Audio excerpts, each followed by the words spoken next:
There are many twists and turns that can happen during a season of the Traitors, but sometimes there can be an element or action that will surprise me in ways that even the producers could not even conjure up. Instead of doing a ranking video, I'm just going to take a look at 12 different times I was surprised and couldn't believe what I was witnessing when watching the Traitors. The moments that I'm about to talk about have happened in various different versions of the show. Some have even happened multiple times throughout the whole franchise. This is your warning that there will be some spoilers ahead. For any English speaking seasons, I will name which version and season, but what I've tried to do in this video is to be vague about which seasons, the ones that have come from the non-English speaking versions, as these will be the ones that many will have been least likely to have watched.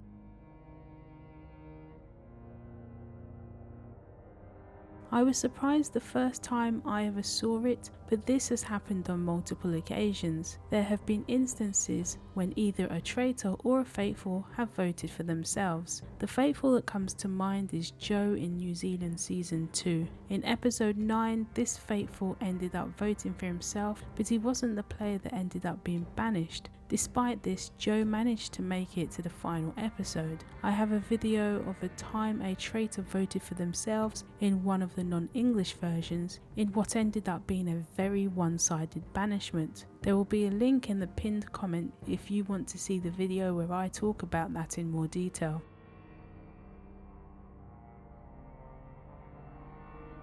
Similarly, on the same line as voting for themselves, but the couple of times I've seen traitors tell the faithfuls they were traitors, it didn't lead to them being banished. Unlike the version where the traitor voted for themselves, these two other occasions I've seen so far led to the traitor's disqualification. One had enough and just wanted out of the game, while the second example didn't take too kindly to something that had happened in the game and decided to wreck theirs and another traitor's game in the process. Just messy all round. The second example pretty much ruined the season for me. Then we have Ari in US season 1, who said he was a traitor while quitting at the Fire of Truth.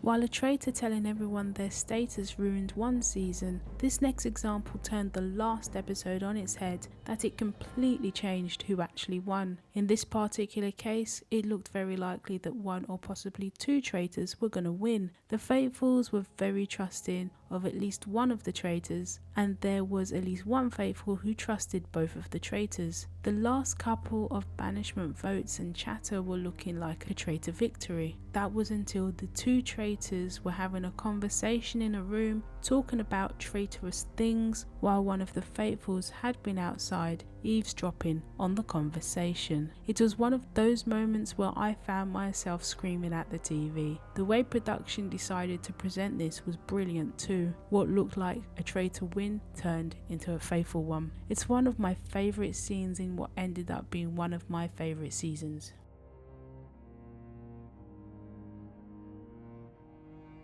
I always think that no one can be 100% trusted within this game. Just because some are faithfuls, it doesn't automatically guarantee they will be telling the truth at all times. So for anyone to go through the whole game without a single vote is a surprise, especially if they are a traitor. Seer from US season 1 is an example of an original traitor going the whole game without a single vote on their way to victory. What I didn't realise at the time was that Seer was the first original traitor to win solo as well. When it happens, I have to commend the traitor for playing such an excellent game, to be trusted so much by the faithfuls, but to also not have their fellow traitors write their name down to save themselves.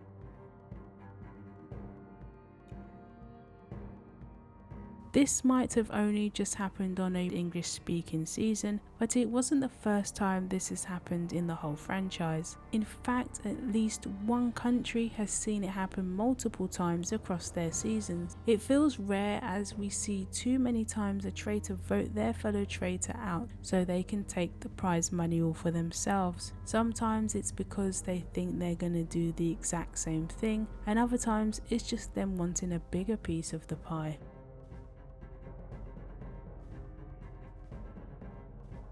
So far I've seen this happen once. What I've regularly seen is that once a faithful has turned down a seduction, then they get murdered within a night or two from their refusal. So for this example to last beyond that was surprising, but it wasn't the first time this player turned down being a traitor. This faithful was one of the players the host had originally picked to be a traitor, but when asked if they wanted to take the role, they didn't want to and play the game as a faithful.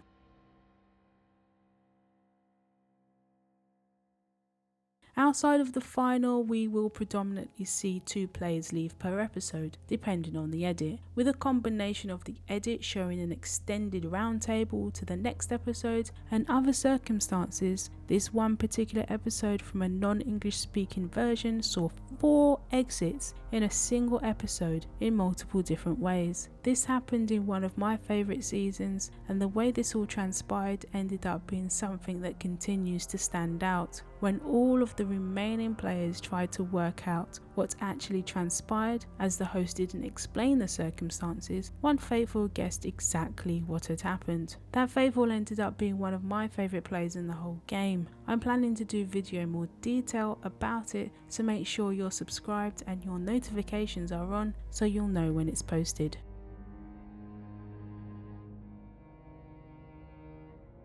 I feel like if you're a fan of this franchise, then despite the frustrations of watching one of the worst set of faithfuls in its history, this is one season that is a must watch just for its ending. Yes, I'm talking about the infamous Australia season 2. I covered the whole season, and when it came to the final I questioned if it was one of the best season endings ever. Maybe there's some that have been better since, but the way it all concluded gave many the satisfaction of seeing the highly unpopular traitor Sam walk away with 0 money, as he and his fellow traitors Blake and Camille all voted to steal, which left them all walking away with nothing.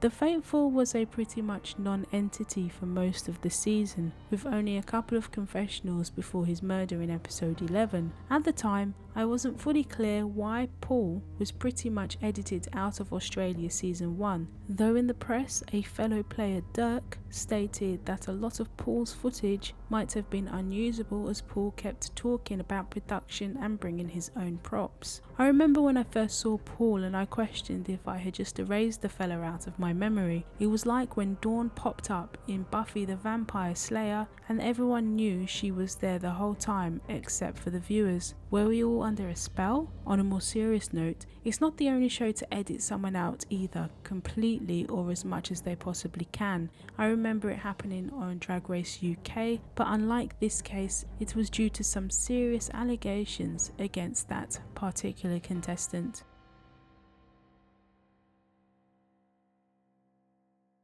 Many versions really want this to happen, but many don't succeed. When there's not much to go on, faithfuls are usually basing suspicions on some of the smallest or ridiculous reasons. While less successful in the English-speaking seasons, with New Zealand season 1 being a standout for getting it right the first time, there's been more success with the non-English versions banishing a traitor at the first attempt. 2 examples of things I've previously mentioned being the version I talked about where even the traitor voted for themselves, and the version with 4 exits in one episode. These both happened at their first roundtable, which also happened to be during their first ever season.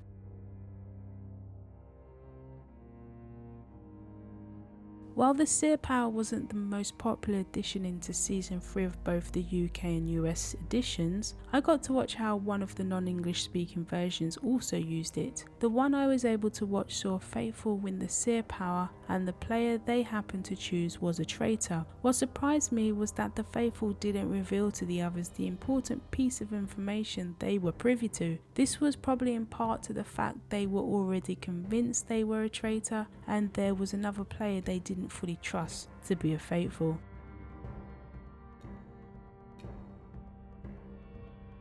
I would file this in the category of when I've questioned the faithful's intelligence, because this example would be at the top of the list. In trying to defend themselves as a traitor, one player said they were seduced but refused. The rules, which was quoted by one of the faithful, said that if the traitors try to seduce, then they can't murder that same night, but the night the traitor claimed he was seduced happened to be the same night a murder actually took place. Somehow, with help from a fellow traitor, not only did they confuse the faithfuls, that traitor didn't get a single vote that night. In fact, that very traitor who made the blunder ended up winning the whole show by themselves. I still can't believe they got away with it, even when the rules were brought down for everyone to read. While there's probably many other times I've been surprised, whether that's been pleasantly or shockingly surprised, these were the ones that instantly came to mind.